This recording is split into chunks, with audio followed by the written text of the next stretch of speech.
And good day, I'm Andrea Mitchell in Washington. Iraqi insurgents are now stepping up their attacks, focusing on key economic targets, laying siege to the country's largest oil refinery. Iraqi security officials are also concerned that Baghdad's airport may be the next target. I'm joined now by NBC Chief Foreign Correspondent Richard Engel in Baghdad. Richard, there have been a lot of developments overnight. Take us through it. So far, there's been a lot of fighting focused mostly in northern Iraq, but it is the economic infrastructure that they appear to be targeting now. Last week, the militants from ISIS were making their advances. They were gaining ground very quickly, marching through relatively friendly territory, Sunni territory, and it seemed like Baghdad might even fall, that the government might collapse.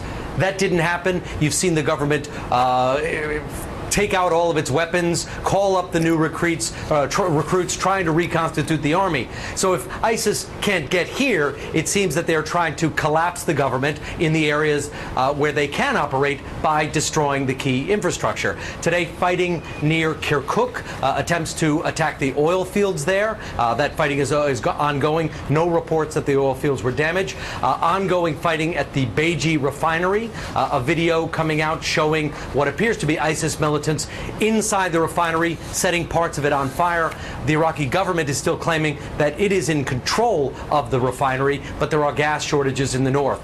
The militants are also trying to take control of key highways linking the northern and southern Iraq. And if you can cripple the infrastructure, then perhaps you can cripple the government. And we have been told by security officials that the next target could be Baghdad International Airport. That is the next feared target, at least as far as the Iraqi security services go, because the militants are coming in from the west. The Baghdad Airport is to the west, and the militants wouldn't actually have to occupy the airport, which is heavily fortified. They could just lob in rockets and mortars from afar. If they hit the runway a few times, flights would get canceled. It would be a big moral blow to the country. It could also potentially complicate evacuations of U.S. personnel should that happen. That I was going to say, the evacuation, that's the escape valve. That's the way that any of the numbers of people who are still at the U.S. Embassy would get out from the airport route. What about... It wouldn't be the only way. They have other alternatives, but that is an escape route, and clearly the officials here are watching. You don't want the main door with the Baghdad International Airport to slam shut, but there are other airports. There are military airfields. There are other commercial airports in this country, so it wouldn't be that that the embassy staff would be trapped, but it would certainly complicate travel in and out of the country. Now, Richard, while we've been on the air, John McCain and Lindsey Graham, two leading critics, as you know, of the president, have been on the Senate floor. And we're going to get to more of this in a few minutes. But yes, there's a big debate brewing here as to what the military option should be. Chuck Todd is reporting from the White House, Jim McLeshevsky from the Pentagon, all of our NBC sources, that the president has pretty much decided against airstrikes because they do not feel that the intelligence is good enough. They don't think they could call them in. And what McCain and Graham are saying is that you cannot stabilize Iraq without the air option. I don't know what your take is, having lived there and knowing Iraq as well as you do. Airstrikes are complicated. You have to figure out what it is you are actually attacking. These militants do sometimes gather in large numbers, but mostly they operate in the cities. Mostly they are working with tribal elders. Airstrikes are a pretty blunt tool, and I don't know if this is the kind of conflict that can be solved with a blunt tool.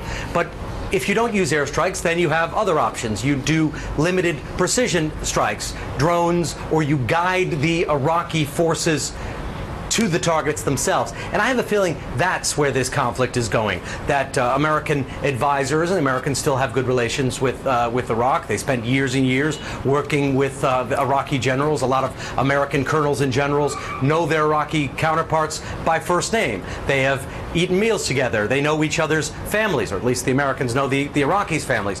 So that kind of relationship I could see developing, where the Americans are here, sitting in their command centers, helping the Iraqis, telling them, you need to do this, you need to think about that, which is an American intervention. It's just not an overt one with American F-16s buzzing overhead, dropping 500-pound bombs, causing who knows what kind of damage, because the militants from ISIS are also aligned with tribal leaders. And these tribal leaders represent very large family groups. So if you kill ISIS and you suddenly start killing Sunni tribal leaders, then you've antagonized a whole tribe, you've antagonized the village, and you've entered back into this conflict. You've re-entered the Sunni-Shia conflict. But Andrea, as you are a student of political thought, there's a larger question at play. A civil war is starting in this country, a horrible civil war. And there was a civil war that broke out here in 2006 and 2007. The Americans were on the ground trying to keep the two sides apart. And for most part, with the U.S. troop surge, they did keep the two sides, the Sunni and Shia, apart. When the Americans' troops left, they went right back at it, and that's where we are now. The U.S. seems at this stage to be reluctant to get back in. But there is another player here, which is Iran. Iran has always been on the ground. It has always been very influential. And if you compare the statements coming out of Washington today and the statements coming out of Tehran today, you'll see the U.S. doesn't really want to jump back into the waters, or the deserts, I should say, of Mesopotamia. Iran doesn't have that qualm. Iran is saying it is drawing up recruits to come and join the Shiites fighting against the militants. It has no issues whatsoever to intervene to protect Shiite holy sites and holy people. So there is choices that are being made here. Washington seems to not want to engage, and Iran does want to engage. Boy, what an incredible mess. Thank you. Thank you so much, Richard Engel. Thanks for your reporting, always. And members of the Senate's Foreign Relations Committee trying to deal with this. They were briefed today, arriving at the State Department to sit down with Secretary Kerry. Senator Bob Menendez leading the group, chairman of the Foreign Relations Committee, joining me now. Well, you heard what Richard is reporting from the field. Could we be drawn into this reluctantly just to be a countervailing force against Iran? No, I don't think that's going to be our determinant. Well, let me ask you what Secretary Kerry is telling you, because our reporting is that the president is really reluctant to use air power, and there are some reports coming out of the National Security Council that John Kerry is on one side of this argument and Susan Rice and her colleagues on the other. Well, first of all, today's breakfast had been predetermined. It was with members of the Foreign Relations Committee, and it wasn't Iraq-specific, although Iraq certainly came up. Look, I think the question is, for the United States, what's our national security interest here?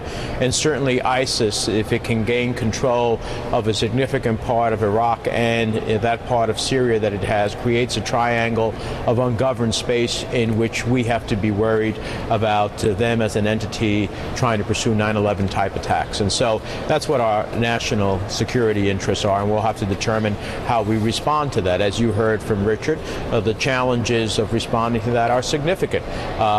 Air power alone won't win the day. The question is, do we have enough actionable intelligence that we can, with precision, strike at ISIS in a way that protects our national security interests? And then hopefully let's Maliki and the Iraqis come together as a people, which has been one of his huge failures. As he was here last year, I pressured him on that question when he met with the committee about being all-inclusive in Iraq. But for our calculus, it has to be, what can we do successfully to thwart ISIS, not simply because of Iraq's stability, but our own national security? Well, first of all, should airstrikes be off the table? Well, I don't think anything should be off the table. The question is, can you have the type of intelligence which I believe we are now riveting back on Iraq in terms of imagery, satellite, and other intelligence assets, to be able to determine, are there high-value targets that you can pursue with minimum, if any, civilian damage, so that you don't have the consequences that Richard himself spoke about from his report from the field. And at the same time, our new NBC News Wall Street Journal poll shows that 54% of those polled believe that this president cannot lead. Stunning numbers. These numbers show a lower percentage of people believing that the president can lead than supported President George W. Bush after Katrina. Our own Chuck Todd says that this is the dagger through the heart of this presidency. Well, look, I think opinion polls are a snapshot in a moment. We just saw this president capture one of the Benghazi suspects in the death of our ambassador. He said over time he would do it. He did it. He did the same thing with bin Laden when others said they would and never were able to capture him. He did. And I think the question becomes, this is also a war-weary country.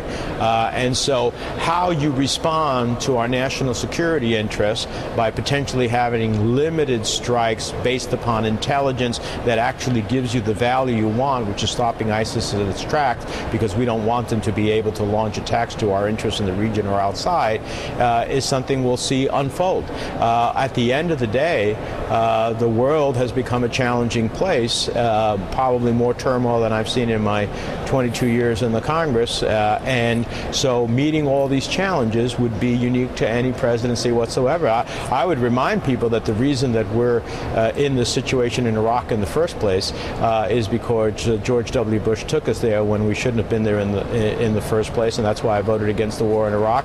And now we've seen the consequences that flow from an intervention in which we should have never been. Is it time to pull the plug on Maliki? Well, I think Maliki's going to pull the plug on himself if he cannot ultimately reach out. Now, I understand there was a late-night meeting yesterday in which Maliki called in a wide cross-section of the Iraqi community, Sunnis and Kurds as well as Shia, and they came up with a 19-point plan, which hasn't been, I think, very much got much public attention. If, in fact, he engages in a meaningful way, so that every Iraqi feels, Sunni, Shia, and Kurd feels that they are fighting for a country in which they have a stake and are truly a citizen of, then there is an opportunity. If not, I don't see how he survives. Thank you so much, Mr. Chairman. Give me a scenario where political reconciliation in Baghdad has a snowball's chance of hell of succeeding as long as they're losing on the battlefield. Give me a scenario where the battlefield turns our way without U.S. air power.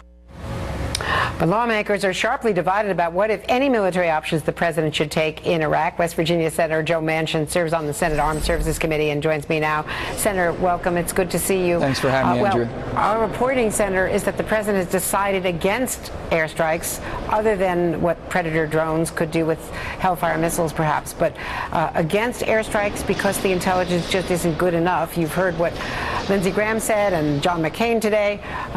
I gather that you are against taking strong military action at this point in what is evolving into a civil war. Definitely, the president has more information than I do or any of us here in Congress do, especially in the Senate. But the bottom line is, if you don't have good intel, if you don't have good ground support intel, it's kind of hard to do and be as effective as you want to be without collateral damage. So I understand that from that standpoint. I understand also we're protecting our embassy, and I think that's a responsibility that we all have, and the president definitely has. I am not under any way, shape, or form supportive, Andrew, and I think you know that, of putting troops back in there. I think that basically it's a sectarian war. We're not going to prevent that from happening. This is something that's been going on for centuries, and all of a sudden we want to basically come in there and say that kumbaya and peace to all. And I don't know if that's going to happen. I don't think we can. If money or military might would change that part of the world, Andrew, we'd have done it by now. We have given an awful lot in sacrifices of our young men and women, and basically the resources of our country that's much needed back home. I think enough is enough. What are you hearing from back home? Well, back home, I mean, we're a hockey state. You follow me? We like. I said, West Virginia, we sign up. We have more veterans per capita. But, you know, we're pretty common sense, and we're just saying enough's enough. The bottom line is you are not going to change a sectarian mentality. This is not ideological. It's not philosophical. And it's not something that we understand as Westerners. So for us to get in there and try to change that culture, it won't happen. And West Virginia understands that. And I'm not going to continue to keep trying to push that genie back into that bottle, because that's not going to happen. Why we should throw more resources and more lives at risk doesn't make any sense. If they're going to redraw the lines based on Kurds and Shiite and Sunnis, let them redraw the line. Our main purpose for making sure that it's not a breeding ground Now, if you think we have to have occupation there to prevent that from happening, I think we have more technology and we have a better, superior special ops people that can do that, Andrea. I don't think you have to have a permanent presence there and trying to change the culture, which is what we've done for 12 to 13 years. What would you say to John McCain? Let me show you what he said on the Senate floor about a half hour ago. Yeah. The administration and its defenders are now scrambling to pin the blame for this catastrophic failure on anyone but themselves. They're trying to blame the Bush administration. They're trying to blame people like myself and the senator from South Carolina for voting to authorize the war, while conveniently forgetting that the Vice President Biden, the Secretary of State, the Secretary of Defense, his predecessor, Secretary Clinton, and many other Democrats still serving in this body voted for the war in Iraq as well. I know this preceded your tenure in the Senate when you were, I guess, a governor in West Virginia. But where does this political debate end with so much bitterness back and forth? The blame game over who lost Iraq? Where does the politics stop? I mean, when do we start being Americans, Andrea, and quit being Democrats and Republicans trying to annihilate each other? We're too good of a country for this. We really are. We've got a serious situation here. I don't believe any way, shape, or form we should be negotiating with the terrorists of Iran that supports terrorist groups. I don't believe that. To go into that and say they're going to be our allies makes no sense to me whatsoever. They're going to continue to fight. They're going to continue to try to annihilate each other. I want to make sure they don't come to America, don't harm Americans or America, any way, shape, or form. That's my main purpose. And every West Virginian I know will support our mission of doing that. Now, with all this other stuff, I'm not blaming anybody that voted for it. I think it was wrong to turn left and go to Iraq when we should have kept our eye on the terrorists that basically plotted and planned and did absolutely devastating harm to our country. Now, it might have taken us to Iraq eventually, but with that being said, forget about it. It's over. We have done that. You can't rebuy that real estate again. You just can't do it. And they've got to have a will to fight and die. If they're not going to, if they don't want a country that they're willing to fight and die for, then they're going to have a different country. And we're not going to prevent that from happening, Andrea. I want to ask you before you go whether the administration, whether the Pentagon should be at least complimented, for what the chairman of the Joint Chiefs, Martin Dempsey, described as a very complicated mission that took months of planning to grab that guy responsible, they say, the key suspect for Benghazi. Here's the thing. I've heard the dialogue going back and forth on this gentleman that they apprehended about the Benghazi attacks. With that being said, it depends on, do we just want to nab him off the street? I'm sure they could have done that months and months and months ago. You want to build a case against him so we can prosecute this person and make him come to justice and put him to justice here in America. And I think that is what has been done. That's what I've been informed on. And if that's the case, then we have a strong case against this man. He'll be prosecuted and justice will be done. Joe Manchin, thank you very much. The Thanks, senator from Andrew, West for having Virginia. me. You bet.